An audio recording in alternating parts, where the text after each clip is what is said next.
রহমানির রহিম। তাহলে একটি গুরুত্বপূর্ণ মাসালা আলোচনা হচ্ছে। মাসালা হলো ইস্তেঞ্জার ক্ষেত্রে কেবলাকে সামনে নিয়ে ইস্তেঞ্জা করা, যেটাকে বলে ইস্তেকবালে কেবলা, অথবা ইস্তেঞ্জার সময় ইস্তেকবার কেবলাকে পিঠ দিয়ে ইস্তেঞ্জা করা। ইস্তেকবাল আর ইস্তেকবার ইস্তেঞ্জার ক্ষেত্রে এই দুইটার বিধান নিয়ে আলোচনা চলতেছে। এখানে বিভিন্ন রকমের হাদিস আছে, একাধিক রকমের বর্ণনা আছে।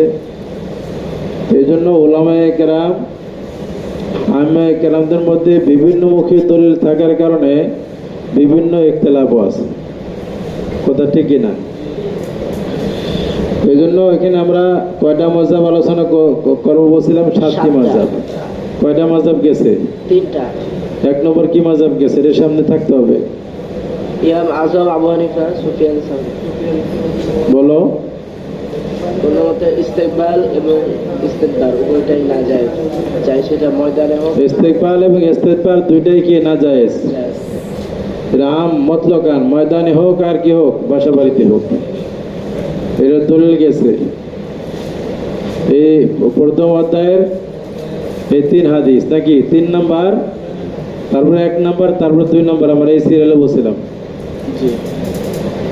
আর 2 নম্বর মাযহাব হলো এটা উল্টা, আহলে জাহের, আহলে জাহেরদের, এদের নিকটে সম্পূর্ণ উল্টা। ইস্তেকবাল ইস্তেকবার মতলকান জায়েজ। মতলকান কি রে?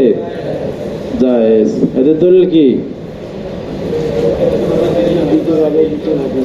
কিসে? বাবে সানির দ্বিতীয় হাদিস। এই হাদিসের মধ্যে আসছে নবীজি ইন্তেকালের 1 বছর আগে ইস্তেকবাল করছে, কেবলামুখী হয়ে পেশাব করছে। কেবলামুখী পেশাব করলে কেবলার দিকে পিঠ দিয়ে পেশাব করা বদরিকা হলো জায়েজ। এই জাহের হাদিস দেখে এরা আলে জাহের বাস এরা বলে দিছে ইস্তেকবালে কেবলা ইস্তেকবার কেবলা ইস্তেঞ্জার ক্ষেত্রে উভয়টাই জায়েজ। 3 নম্বর মাযহাব ইমাম মালিক, ইমাম শাফি এবং আহমদ ইবনে হাম্বলের এক রওয়ায়াত। তো এটার মধ্যে কি আছে যে ইস্তেকবাল ইস্তেকবার দুইটাই ময়দানের মধ্যে না জায়েজ, আর বাসায় হলে জায়েজ। এই কথা বুঝছো কিনা? এটার দলিল কি দেওয়া হয়েছে? প্রথম হাদিসের প্রথম বাবের 5 নম্বর হাদিস। হাদিসের মধ্যে কি আছে? 5 নম্বর হাদিসে যেখানে বলা হয়েছে যে ময়দানের মধ্যে মানা, কিন্তু যদি মাঝখানে কি থাকে, পার্টিশন থাকে, ওয়াল থাকে, তাহলে কোনো সমস্যা নেই। তাহলে সাবিত হলো কিনা? আচ্ছা, গেল 4 নম্বর মাযহাব। 4 নম্বর এখান থেকে শুরু আজকে। 4 নম্বর মাযহাব হলো এটা ইমামে আবু হানিফা রাহমাতুল্লাহর এক রওয়ায়াত এবং ইমামে আহমদ ইবনে হাম্বলের এক রওয়ায়াত। এটা ইমাম আজম আবু হানিফা রাহমাতুল্লাহর এক রওয়ায়াত আর ইমামে আহমদ ইবনে হাম্বল রাহমাতুল্লাহর এক রওয়ায়াত।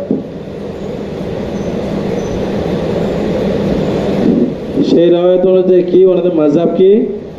ওনারা বলেন যে এই রওয়ায়াত অনুযায়ী মাসালা হলো ইস্তেকবাল বাহার সুরত ইস্তেকবাল এটা হলো না জায়েজ। বাহার সুরত মানে কি? ময়দানে হোক আর ঘরে হোক, ইস্তেকবাল না জায়েজ। আর সর্ব অবস্থায় ইস্তেকবার জায়েজ। ইস্তেকবার সর্ব অবস্থায় না জায়েজ, আর ইস্তেকবার সর্ব অবস্থায় জায়েজ। এই ইস্তেকবার ভালো করে বুঝতেছো নাকি না বুঝতেছো না? হ্যাঁ, তাহলে ইস্তেকবালে কেবলা, কেবলাকে সামনে নিয়ে ইস্তেঞ্জা করা ময়দানে হোক আর ঘরে হোক, এটা সর্ব অবস্থায় না জায়েজ। আর ইস্তেকবার পিঠ দিয়ে ইস্তেঞ্জা করা ময়দান হোক ঘরে হোক, এটা সর্ব অবস্থায় জায়েজ। বুঝছো না? বুঝো না? এই 4 নম্বর মাযহাব। এটা কাদের? আবু হানিফা রাহমাতুল্লাহ এক রওয়ায়াত আর আহমদ ইবনে হাম্বল রাহমাতুল্লাহ এক রওয়ায়াত। এই মাযহাবের দলিল হলো বাবে সানির 2য় অধ্যায়ের প্রথম হাদিস। 2য় অধ্যায়ের কি প্রথম হাদিস, এর 1 নম্বর দলিল। দেখো হাদিস দেখো, হযরত আব্দুল্লাহ ইবনে ওমর বলেন লাকাদ ইত্তাকাইতু আলা জলবাইতে আমি চড়লাম ঘরের ছাদের উপরে, আমার বোনের বাড়িতে গেছি, হাফসার ঘরে, নবীজি ওখানে আছেন, ঘরের ছাদে উঠলাম, ফারাইতু রাসূলুল্লাহ সাল্লাল্লাহু আলাইহি ওয়াসাল্লাম বিনাইতাইনি মুস্তাকবিলা বাইতুল মাকদাস। আমি নবী করিম সাল্লাল্লাহু আলাইহি সাল্লামকে দেখলাম যে বাইতুল মাকদাসের দিকে এই সামনে করে সে বসা তার হাজত পুরা করার জন্য বাইতুল মাকদাসকে সামনে করে বসছে। বাইতুল মাকদাসকে সামনে করে বসলে বাইতুল মাকদাস হলো কোন দিকে? কাবার উল্টা দিকে। তাহলে বাইতুল মাকদাস দিকে সামনে করলে কাবা শরীফ পিঠ হবে, কাবা শরীফ দিকে কি হবে রে? পিঠ হবে। তাহলে এর থেকে বোঝা গেল বাইতুল মাকদাস দিকে সামনে করে পেশাব করছে, কজে হাজত করছে, তাহলে অবশ্যই তার পিঠ কোন দিকে? কাবার দিকে। তাহলে এর থেকে বোঝা গেল কাবার দিকে পিঠ দেওয়া জায়েজ, কাবার দিকে পিঠ দেওয়া কি জায়েজ। এখানে ঘর বা ময়দান কোনো উল্লেখ নাই। উনি যে ছাদের থেকে দেখলেন নবীজি কোন জায়গায়, ঘরের ভিতরে না ময়দানে, এর উল্লেখ নেই। তাহলে ঘরে হইতে পারে, ময়দান হইতে পারে। তাহলে বোঝা গেল বাইতুল্লাহর দিকে পিঠ দিয়ে ইস্তেঞ্জা করা, ঘরে হোক ময়দানে হোক, এটা জায়েজ, এই মতলব হাদিস দিয়ে সাবেত। আর ইস্তেকবাল না জায়েজ তো অন্য হাদিস থেকে পাওয়া গেছে। তাহলে দাবি কি হয়ে গেল? প্রমাণিত হয়ে গেল। আচ্ছা, এইগুলো কয় নম্বর মাযহাব? 4 নম্বর মাযহাব। এবার 5 নম্বর মাযহাব, এটা আবু ইউসুফ রহমতুল্লাহ, কৌলে আবু ইউসুফ রহমতুল্লাহ তাআলা। 5 নম্বর মাযহাব কি রে? আবু ইউসুফ রহমতুল্লাহ আলাইহির কৌল। এখানে মাসালা হলো এই ওনার এই আবু ইউসুফ রহমতুল্লাহ আলাইহির নিকটে ইস্তেকবাল মতলকান না জায়েজ, এতলেকা ইস্তেকবাল মতলকান না জায়েজ। ইস্তেকবাল মানে বাইতুল্লাহর দিকে সামনে সামনে করে ইস্তেঞ্জা করা, ময়দানে হোক আর ঘরে হোক, মতলকান না জায়েজ। ইস্তেকবাল মতলকান না জায়েজ। আর ইস্তেদবারের ক্ষেত্রে তাফসীর আছে। ইস্তেদবার আবাদির মধ্যে জায়েজ আর ময়দানের মধ্যে না জায়েজ। এই ইস্তেদবারের মধ্যে উনি ভাগ করছে। আবার আবু ইউসুফ রহমতুল্লাহ আলাইহির মত অনুযায়ী ইস্তেকবাল মতলকান না জায়েজ, ময়দানে হোক ঘরে হোক না জায়েজ, সামনে নেওয়া। তবে ইস্তেদবার কাবার দিকে পিঠ দিয়ে ময়দানে হলে এটা জায়েজ, ময়দানে হলে কি রে? জায়েজ। আর ঘরে হলে কি? না জায়েজ। না, আবাদি হলে জায়েজ, ঘরে হলে জায়েজ, আর ময়দানে হলে কি? না জায়েজ। এটা হলো আবু ইউসুফ রহমতুল্লাহ আলাইহির মত। এবার দলিল, দ্বিতীয় অধ্যায়ের প্রথম হাদিস। দ্বিতীয় অধ্যায়ের কি রে? প্রথম হাদিস।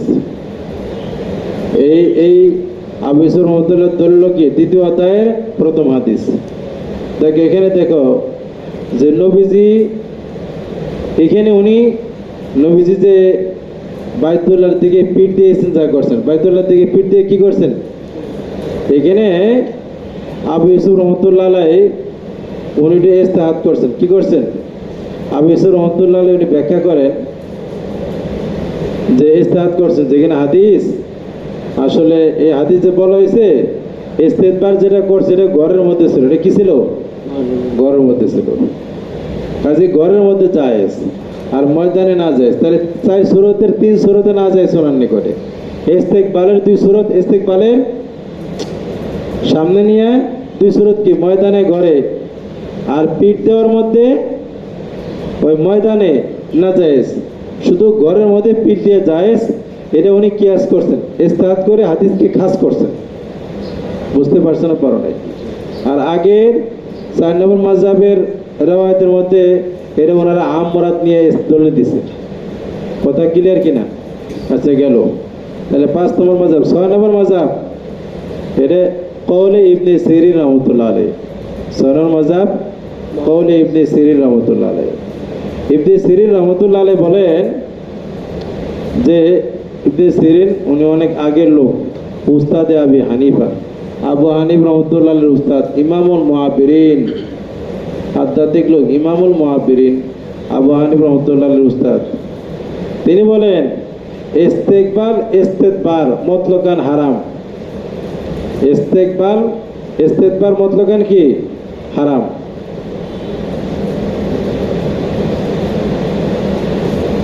এমনকি উনি বলেন বাইতুল মাকদাসের ইস্তেকবাল ইস্তেদবারও হারাম। ইস্তেকবাল ইস্তেদবার মতলকান হারাম। বাইতুল্লাহকে সামনে নিয়ে বাইতুল্লাহকে পিঠ দিয়ে ইস্তেঞ্জা করা হারাম। তদ্রূপ বাইতুল মাকদাসের দিকেও এই পিঠ দিয়ে অথবা সামনে নিয়ে ইস্তেঞ্জা করা হারাম। দুই কেবলার, আগের কেবলা সাবেক কেবলা আর বর্তমান কেবলা, উভয় কেবলার দিকে সামনে করে অথবা পিঠ দিয়ে ইস্তেঞ্জা করা হারাম। উনি অনেক ব্যাপক ওনার মাযহাব। কাবার দিকে সামনে নিয়ে কাবার দিকে পিঠ করে এটা যেমন হারাম মতলকান ময়দান ও গড়ে হোক, তদ্রূপ এই বাইতুল মাকদাসের দিকে সামনে নিয়ে পিঠ দিয়ে ইস্তেঞ্জা করাও হারাম। বুঝছো না বুঝো নাই? ইবনে সিরিন রহমতুল্লাহ আলাইহির এই মাযহাবের দলিল হলো বাবে আওয়ালের 4 নম্বর হাদিস। বাবে আওয়ালের কয় নম্বর হাদিস? প্রথম অধ্যায়ের 4 নম্বর হাদিস। প্রথম অধ্যায়ের কথা বলে না কেন? প্রথম অধ্যায়ের 4 নম্বর হাদিস ধরো। 4 নম্বর হাদিস কি আছে? হাদাসানা মুসাদ মুসারাদিন, পাইছো না? 4 নম্বর হাদিসের মধ্যে আছে قال إذا أتيتم الغاية فلا تستقبلوا القبلة بغاية ولا بول ولكن شرقوا وغربوا ولكن شرقوا وغربوا। ও সান এর 3 নম্বর হাদিস ভুল বলছি। 4 নম্বর হাদিস দেখ, হাদাসানা মুসা ইবনে ইসমাইল, হাদাসানা এই 4 নম্বর গণনা নাকি? 1 নম্বর হাদিস, 2 নম্বর, 3 নম্বর, 4 নম্বর হাদাসানা মুসা ইবনে ইসমাইল। এই হাদিসের মধ্যে দেখো কওলানা রাসূলুল্লাহ সাল্লাল্লাহু আলাইহি সাল্লাম আন্নাস তাকবিল কিবলাতাইনি বিবলিন আও গায়তিন, এখানে দুনো কিবলাকে সামনে নিয়ে ইস্তেঞ্জা করতে নবীজি মানা করেছেন। তাহলে দুনো কিবলার উল্লেখ আছে, এই দুনো কিবলা উল্লেখ আছে। দুনো কিবলাকে সামনে নেওয়া যাবে না, দুনো কিবলাকে পিঠ দেওয়া যাবে না। কথা বুঝছো? দুনো কিবলার জিকির আছে এখানে। তাহলে এটা হলো ইবনে সিরিন রাহমাতুল্লাহ আলাইহির মাযহাবের দলিল। 7 নম্বর মাযহাব, 7 নম্বর মাযহাব এটা হলো কওলে ইবনে আওয়ানা। কওলে ইবনে আওয়ানা যে ইস্তেকবাল আর ইস্তেদবার এই যে নিষেধ করছে, কাবাকে সামনে নিয়ে কাবাকে পিঠ দিয়ে ইস্তেঞ্জা করা মানা। উনি বলেন যে এই মানার বিধানটা সমগ্র দুনিয়ার মানুষের জন্য না। এই সামনে নিয়ে পিঠ দিয়ে ইস্তেঞ্জা করা যে নিষেধ, এই আদব, এই নিষেধাজ্ঞাটা শুধু এটা হলো মদিনাওয়ালাদের জন্য খাস। কওলে আবি আওয়ানা, আবি আওয়ানা। তাহলে ওনার মাযহাব হলো এই বিধানটা কার জন্য খাস? শুধু আহলে মদিনার জন্য খাস। আহলে মদিনা ছাড়া দুনিয়ার অন্য এলাকার মানুষের জন্য এই বিধান প্রযোজ্য নয়। এবার ওনার দলিল, হ্যাঁ কি বললা? 6 নম্বর যে মাযহাবটা, হ্যাঁ হ্যাঁ, যদি কারো এরকম হয় যে বাইতুল মুকাদ্দাস আমাদের মানে একদিকেই পশ্চিম আর পূর্ব, যদি ওইরকম 6 নম্বর না 7 নম্বর কোনটা বলতো? 6 নাম্বার যেটা, হ্যাঁ 6 আগে যেটা গেছে। জি। হ্যাঁ হ্যাঁ, যদি এরকম কারো হয় যে বাইতুল মুকাদ্দাস উত্তর দিকে আর কাবা হচ্ছে ওদিকে, তখন সে তো ইস্তেঞ্জা করবে কিভাবে? তখন তো তার কখনো না উল্টা দিকে, যেদিকে কাবা তার ও অন্য দিকে থাকবে, একদিকে থাকবে না, একদিকে থাকবে না, বুঝলে? উল্টা যেতে একদিকে থাকবে না, কোনো জায়গাতেই নেই। না কোনো জায়গাতে না, এটা উল্টা তো, বুঝলে? দিক যেতে উল্টাতে হবে। পুরা পৃথিবীর দিক যেদিকে যাবে, এদিকে গেলে এদিকে পশ্চিম হলে তোমার এদিকে পূর্ব, এদিকে পশ্চিম হলে এদিকে পূর্ব হবে, উল্টা হবে না। আচ্ছা যাই হোক, এই সাহাবারা বুঝতে পারছো? তাহলে ইবনে কওলে আবি আওয়ানা কি হলো? যে এই ইস্তেকবাল আর ইস্তেদবারের যে নিষেধের যে বিধান, এই নাহির বিধান শুধু এটা আহলে মদিনার জন্য প্রযোজ্য, অন্যদের জন্য এই বিধান প্রযোজ্য নয়। দলিল হলো এই তোমার ওই প্রথম অধ্যায়ের 3 নম্বর হাদিস। হাদিসে আবু আয়ুব আনসারি, হাদিসে আবু আয়ুব আনসারি, এই আবু আয়ুব আনসারির শেষ অংশের মধ্যে আছে, শেষ অংশের মধ্যে আছে দেখো, ওয়ালাকিন শাররিকু ওয়া গাররিবু, তোমরা মাশরিকের দিকে ইস্তিনজা করো। আইওয়াজ্জিহু ইলাল মাশরিকি ফিল ইস্তিনজায়ে, মাশরিক মানে কি? পূর্ব দিকে ইস্তিনজা করো। আও গাররিবু, অথবা পশ্চিম দিকে ইস্তিনজা করো। এই যে মাশরিক মাগরিবের দিকে ইস্তিনজা করতে বললো, এই কথাটা বাস্তবে ফিট হবে মদিনাওয়ালাদের ক্ষেত্রে, কারণ মদিনা থেকে কাবার দিক হলো উত্তর দিকে, কথা ঠিক কিনা? তাহলে বোঝা গেল এটা, যেহেতু মদিনাওয়ালাদেরকে খাস করে এই কথা বললেন, তাহলে বোঝা গেল আগের কথাটাও কি নিষেধটাও মদিনাওয়ালাদের জন্যই, নিষেধটাও কোন দিকে? মদিনাওয়ালাদের জন্য। এখন মোটামুটি আমরা মাযহাবের আলোচনা হলো, প্রত্যেক মাযহাবের দলিল দেওয়া হলো। এখন আমরা আলোচনা করব তারজিহ নিয়ে। কি নিয়ে আলোচনা করব? তারজিহ। এই তারজিহ, এই দলাইলের মধ্যে কাদের দলিল প্রাধান্য পাবে, যার দলিল প্রাধান্য সেটাই বেশি যুক্তিযুক্ত, সেটার উপর আমল করতে হবে। এই তারজিহ দেওয়ার আগে তারজিহ সম্পর্কে একটি বিধান জানা দরকার। তারজিহ সম্পর্কে কি করা দরকার? বিধান জানা দরকার। সেটা হলো তারজিহ বলতে মানে মুতাআরিজ হাদিস যদি পাওয়া যায়, তো মুতাআরিজ হাদিসের জবাবের পদ্ধতি কি, সমাধানের পদ্ধতি কি? মুতাআরিজ হাদিসের মাঝে জবাবের একাধিক তরিকা আছে। মুতাআরিজ হাদিসের সমাধানের জন্য কি আছে? একাধিক তরিকা আছে, একাধিক পদ্ধতি আছে। মুতাআরিজ হাদিসকে একাধিকভাবে এর সমাধান করা হয়, সমাধান করতে হবে, তারা আমলই করতে পারবে না। মানে এই সমাধান করতে গিয়ে আহনাফ শাফি ওনারা সবাই মূল এই সমাধানের তরিকার মধ্যে ওনারা একমত।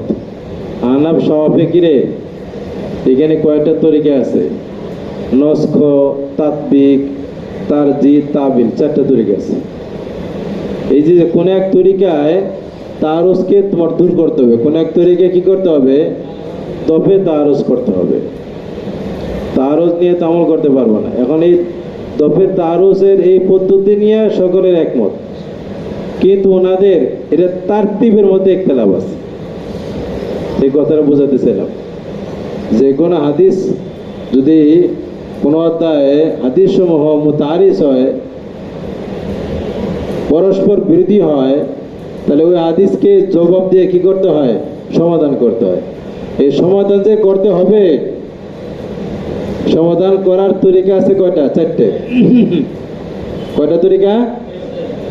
চারটে তরিকা। নস্খ, তদবিক, তরজিহ, তাবিল।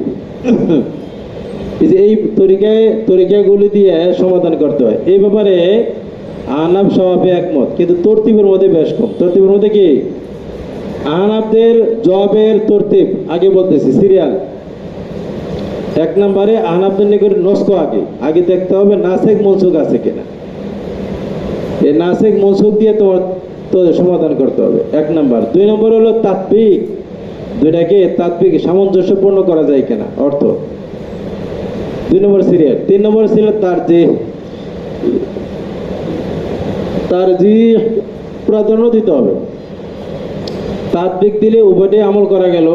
কারণ তাতবিকের কোনো সুযোগ নাই, এমন বিপরীত অর্থ তাতবিক দেওয়া যাবে না, তাহলে সেখানে তারজিহ দেওয়ার খুঁজতে হবে, তারজিহ দেওয়া যায় কিনা, কোনো অজের তারজিহ দিয়ে কোনো একটাকে প্রাধান্য দেওয়া যায় কিনা। তিন নম্বর। চার নম্বর হলো তাবিল, একটি হাদিসের অর্থকে কি করা? তাবিল করে, ব্যাখ্যা করে আরেক হাদিসের মুআফিক বানানো। তাহলে এই তরতিবে আহনাফ জবাব দেয়, এই তরতিবে আহনাফ জবাব দেয়। এক নম্বরে নস্খ, দুই নম্বরে তাতবিক, তিন নম্বরে তারজিহ, চার নম্বরে তাবিল। আমি জবাব দেওয়ার আগে একটা মূলনীতি তোমাদের বলে দিলাম, এই মূলনীতি জানা থাকলে ফায়দা হবে। ফায়দা হবে কিনা সেটা বলে দিলাম। পদ্ধতি কয়টা জবাবের? চারটি। তো এই জব সাহাবিও দেয়, আহনাফও দেয়। পদ্ধতির মধ্যে কোনো একতলাপ নাই, কিন্তু এই পদ্ধতির তারতিবের মধ্যে, সিরিয়ালের মধ্যে একতলাপ। আহনাফের নিকটে আগে কি নস্ক, 2 নম্বরে তাতবিক, 3 নম্বরে তারজি, 4 নম্বরে তাবিল। আর সাহাবিদের ওনাদের সিরিয়াল হলো 1 নম্বরে হলো তাতবিক, 1 নম্বরে কি রে তাতবিক, 2 নম্বরে নুস্ক, 3 নম্বরে তারজিহ, 4 নম্বরে তাবিল। 1 নম্বরে তাতবিক, 2 নম্বরে নুস্খ, 3 নম্বরে তারজিহ, 4 নম্বর তাবিল। এই সিরিয়াল মনে রাখবা। যাই হোক, এখন আমরা এই আমাদের এই অধ্যায়ের হাদিস মুতাআরিস। হাদিস কি মুতাআরিস। মুতাআরিস। কোন হাদিসে বোঝা যায় নিষেধ, আবার কোন হাদিসে বোঝা যায় নবী যে আমল করছে। এখন মুতাআরিস হাদিসের জবাব, আহনাফদের পক্ষ থেকে কি জবাব। এখানে তারজি দেওয়া হবে, তারজি তরিকা, তারজি আহনাফের হাদিসের ওয়াজহ তারজি। আহনাফ, আমরা আহনাফ যেহেতু, কাজে আমাদের হাদিসে কি রাজে, আমরা বলবো আমাদের হাদিস কি রাজে, অন্যদের হাদিসের তুলনায় আমাদের হাদিস রাজে। এটা তাহাক্কুম একদম বেলা দলিল বললে তো আর হবে না। না গুপ্তা নাদারত কসে বাতুকার বলে কিন্তু গুপ্তি দলিলর বয়ার। কোন হাদিস হলো দলিলের জায়গা, বলনে বলনে কোনো সমস্যা নেই, তোমার কেউ জিজ্ঞাসা করবে না, কিন্তু কোনো কথা বললে তোমাকে দলিল আনতে হবে, তোমাকে দলিল দিতে হবে। আহনাফের হাদিসের তরজির কারণ কি? 1 নাম্বার ওয়াজে তারজি বয়ান করবো। আহনাফের দলিল আমরা দিছি না, তিন দলিল। আহনাফের হাদিসই রাজে, অন্যদের হাদিসের তুলনায় রাজে হওয়ার ওয়াজে তারজি বয়ান করবো। 1 নম্বর ওয়াজে তারজি, 1 নম্বর ওয়াজে তারজি 1 নম্বর হলো, দেখো আমরা যে প্রথম দলিল দিয়েছি হাদিসে আবু আইয়ুব আনসারী রাদিয়াল্লাহু তাআলা আনহু। এই হাদিসের মধ্যে এই হাদিস ইমাম তিরমিজি রহমাতুল্লাহ আলাইহি উল্লেখ করার পরে, ইমাম তিরমিজি শাফি মাযহাবের লোক হওয়ার পরেও উনি হাদিসের নিশানদেহি করেন কোন হাদিসটা কোন মানের। ইমাম তিরমিজি এটা করে থাকেন। ইমাম তিরমিজি রহমাতুল্লাহ আলাইহি বলেছেন আসাহু মা ফিল বাব, হাযাল হাদিস আসাহু মা ফিল বাব। এই অধ্যায়ে যত হাদিস আছে ওই সকল হাদিসের মধ্যে এই হাদিসটা হলো বেশি সহি। ইমাম তিরমিজি একজন সে হাদিস বিশারদ, অন্য মাযহাবের হয়েও তিনি হাদিসকে এই আলফাজে রাজে বললেন। তা যেহেতু রাজে, তাহলে আমাদের হাদিসটাও রাজে।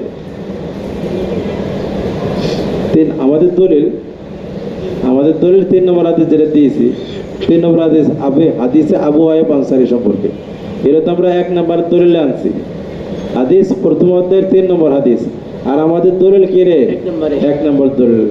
যাই হোক, এই দলিল যেটা 1 নম্বরে বলা হয়েছে, এই হাদিস সম্পর্কে ইমাম তিরমিজি রহমাতুল্লাহ আলাইহি বলেছেন আসাও মাহফিল বাব, এই অধ্যায় সবচেয়ে বেশি সহি। তাহলে বোঝা গেল আমাদের হাদিসটা কি রাজে। উনি একজন এটা হাদিসের এই তোমার তরজি প্রদানকারী, তরজি দিলেন। 2 নম্বর আহনাফেদের হাদিস তরজির আরেকটা ব্যাখ্যা বলবো যে দেখো, আমাদের আহনাফদের হাদিস সবগুলো হাদিসে কৌলি, হাদিসে আহনাফ হাদিসে কৌলি হয়, এটা কৌলি হাদিস সবগুলোর মধ্যে বলেছেন, সবগুলো কি কৌলি হাদিস। লা তাস্তাকবিলু, ইস্তেকবাল তোমরা করিও না। কথা বুঝতে বুঝুন, নবী মানা করেছেন, হুকুম দিয়েছেন করিও না সামনে। এগুলো সবগুলো হাদিস কি কৌলি। আর অন্যদের ফরিকে মুখালিফ যারা, এদের হাদিস হলো হাদিসে ফেলি, এদের হাদিসগুলো কি রে ফেলি। ওই যে উমর রাদিয়াল্লাহু আনহু সাদিকে দেখছে যে রসুল কি করেছেন, এই কাবার দিকে পিঠ দিয়ে পড়েছেন, এটা যেটা ফেলি হাদিস। এটা কি আরো যারা বলেছেন ফেলি হাদিস। ওই যে তাহারিওয়ালারা বলেছে যে 1 বছর আগে দেখলাম নবীজির সামনে নিয়ে করছেন, সবগুলি ফেলি হাদিস। আহনাফদের হাদিস সমূহ এটা কৌলি, কথা বলে না কেন?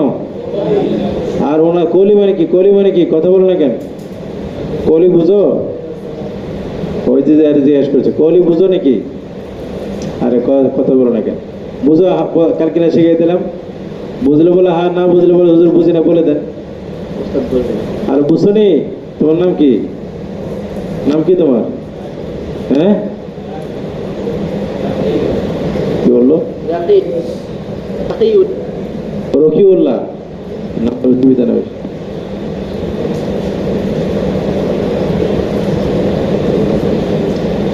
রাকিউল্লাহ নাম।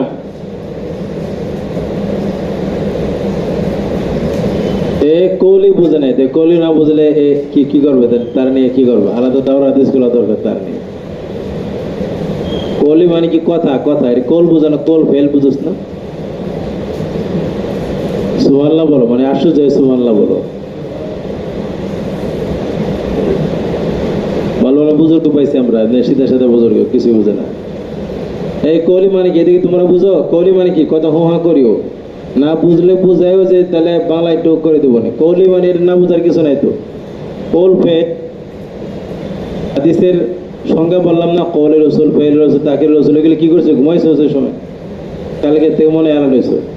এই বুঝছে কিছু আত্ম করা। আর বুঝছো কৌল মানে কি? হ্যাঁ, মনে নাই?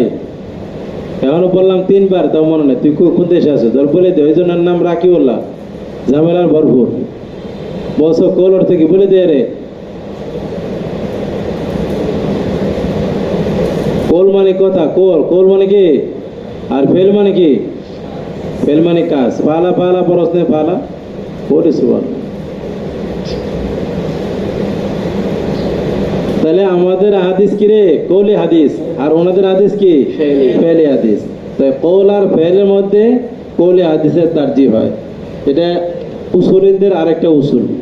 উসুলে হাদিস হাদিস হাদিস যারা আছেন ওনাদের একটি মূলনীতি এটা, যে কৌল আর ফেলের মধ্যে তারজিহ হলে কার প্রাধান্য হবে?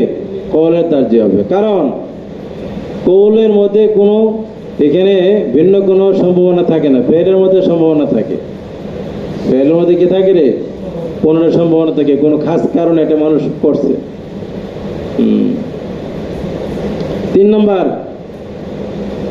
এখানে একটা মূলনীতি আর একটা আছে উসুল হাদিসের একটা মূলনীতি, যে হাদিস যদি 2 রকমের হয়, একটা হাদিস মুহাররিম, হারাম সাব্যস্ত করে, নিষেধ করে। আরো হাদিস আরেকটা কি করে? হালাল বলে। এক হাদিসে হারাম প্রমাণ করে, আরেক হাদিসে হালাল প্রমাণ করে, মুবাহ প্রমাণ করে, বৈধতা দেয়।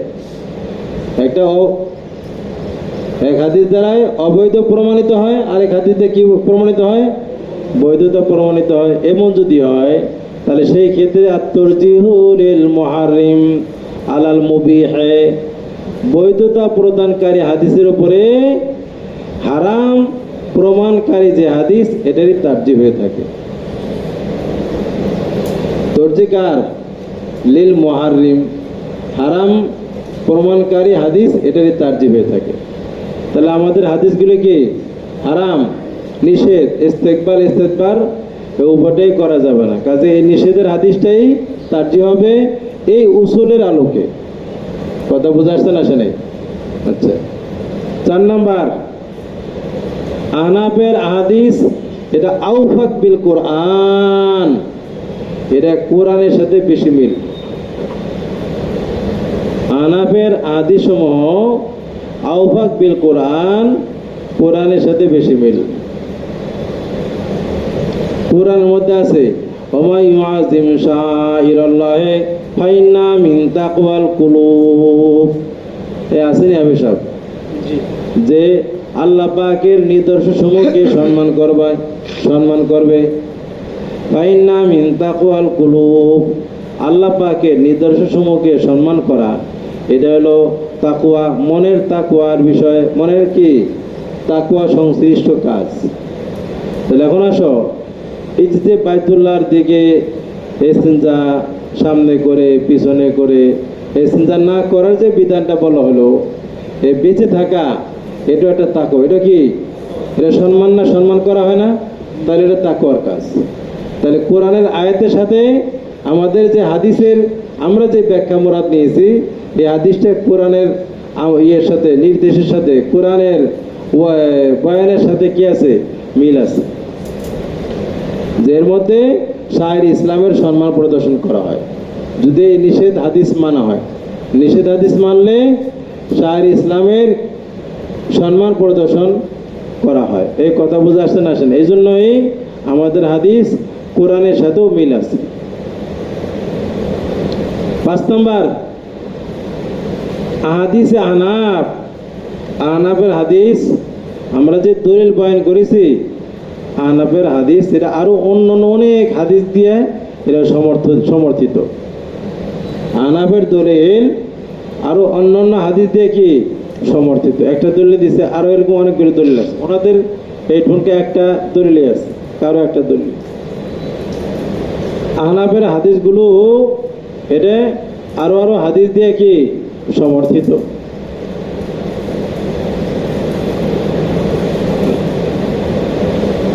এবার আমরা মাযহাবের বয়ান শেষ, প্রত্যেক মাযহাবের দলিল বয়ান করা হয়েছে। তারপর আহনাফের হাদিসের কি দেওয়া হয়েছে? তার যে বয়ান করা হলো যে আমাদেরটাই রাজে, আমাদেরটাই কি রাজে। এটা আমভাবে আমাদেরটা রাজে, তাহলে অন্যদেরটা মোট জব হয়ে গেল। আমাদেরটা রাজে আর অন্যদেরটা কি মরজু। এই জবটা আমভাবে হয়েছে, জবটা কিভাবে হয়েছে? আমভাবে হয়ে গেছে, তাহলে অন্যদেরটা মরজু হয়ে গেছে। 5 কারণে আহনাফের হাদিস রাজে আর ওনাদের হাদিস 5 কারণে কি মরজু। তাহলে ওইগুলি হাদিস এটা আমরা আমল করব না, আহনাফের হাদিস অনুযায়ী আমল করবো। শেষ কথা, মোটামুটি ফিনিশ। বাকি আর একটা বয়স হলো, আর একটু কথা বলা যায়। ওনাদের যে হাদিসগুলি আছে প্রত্যেকটা হাদিসে নিয়ে ভিন্ন ভিন্ন জব আছে। আবার প্রত্যেকটা হাদিসের উপর কি আছে? ভিন্ন ভিন্ন একটা জব হয়ে গেল, সমষ্টিগত জব। আমাদের তরজির মাধ্যমে তাদেরগুলির জব হয়ে গেল।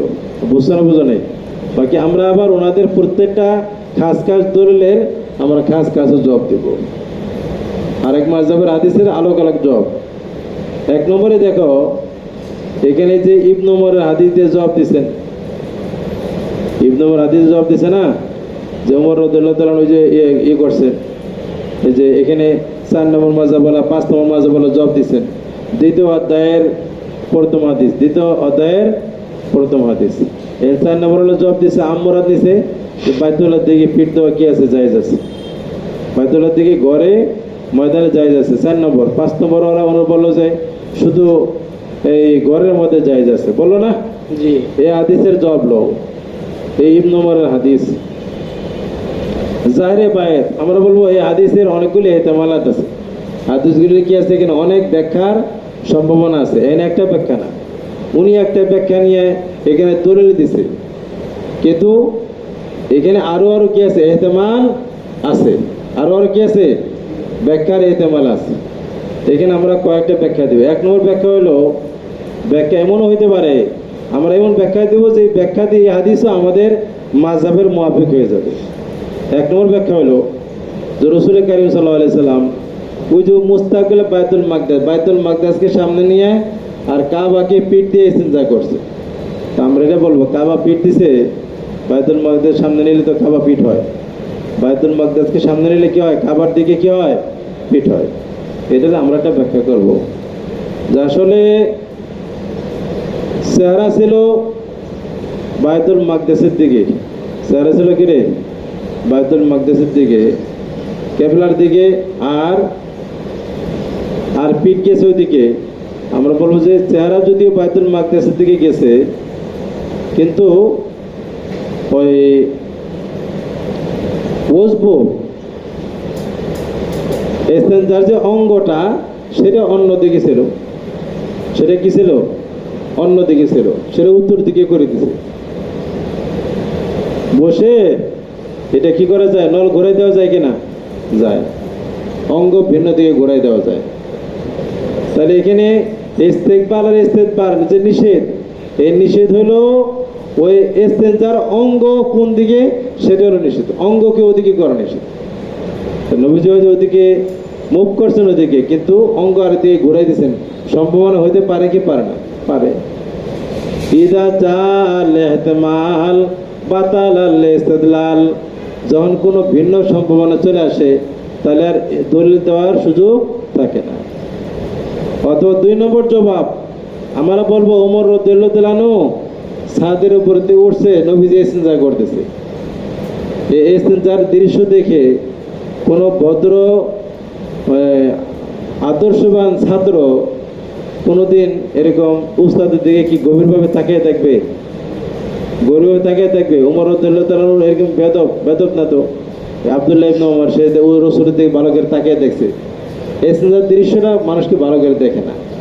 হয়তো উনি এখানে একটা ব্যাখ্যা, উনি জাহিরিভাবে দেখছে, জাহিরিভাবে দেখে উনি মনে করছে যে এটা কি, যে কাবার দিকে পিঠ দিছে, বাইতুল মাকদাস দিকে সামনে নিছে, এটা উনি জাহিরিভাবে দেখছে, দেখে এটা উনি পয়েন্ট করে দিছে। এটা আসলে ওনার দেখাটা হাকিকি দেখা হয় নাই, ওইভাবে ভালো করে দেখে নাই, কাজে এটা ওটাই পয়েন্ট করে দিছে। এমন একটা ইহতিমাল আছে। অথবা 3 নম্বর আরেকটা ইহতিমাল, এর নবীজির জন্য খুশুসিয়ত, এটাও ইহতিমাল হতে পারে। এই যে নিষেধের হাদিসটা অনেক বিধান তো নবীর জন্য খাস থাকে, কাজে এই বিধানটাও নবীর জন্য খাস। এটা কি নবীর জন্য খাস?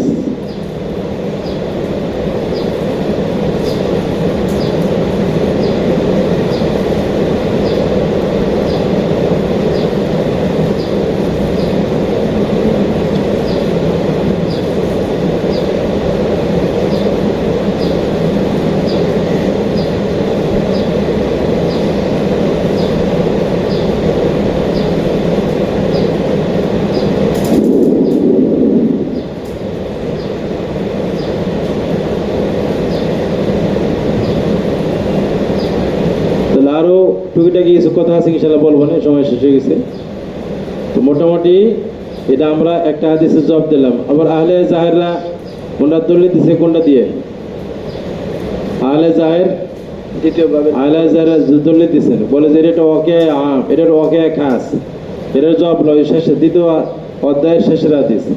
এটা আমরা বলবো এটা খাস ঘটনা, খাস ঘটনা, একদম আম হাদিসের বিপক্ষে, এটা কাবিল ইহতিজাজ না। কোন এক কারণে নবীজি হয়তো সামনে নিয়ে করতে পারে বিশেষ সমস্যার কারণে, এটা ওকে খাস। যদি ঘটনা দিয়ে করলে বিধানকে কি করা যায় না, পরিবর্তন করে দেওয়া যায় না।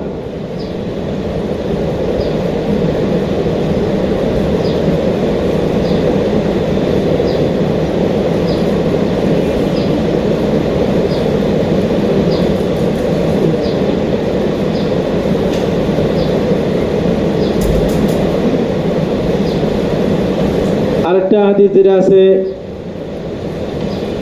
প্রথম অধ্যায়ের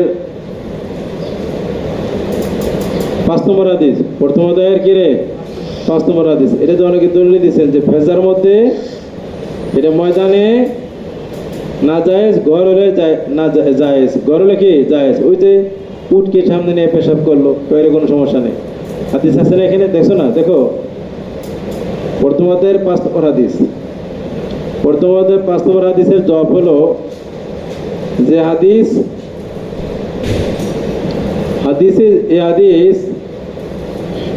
এই মুহাদ্দিসিন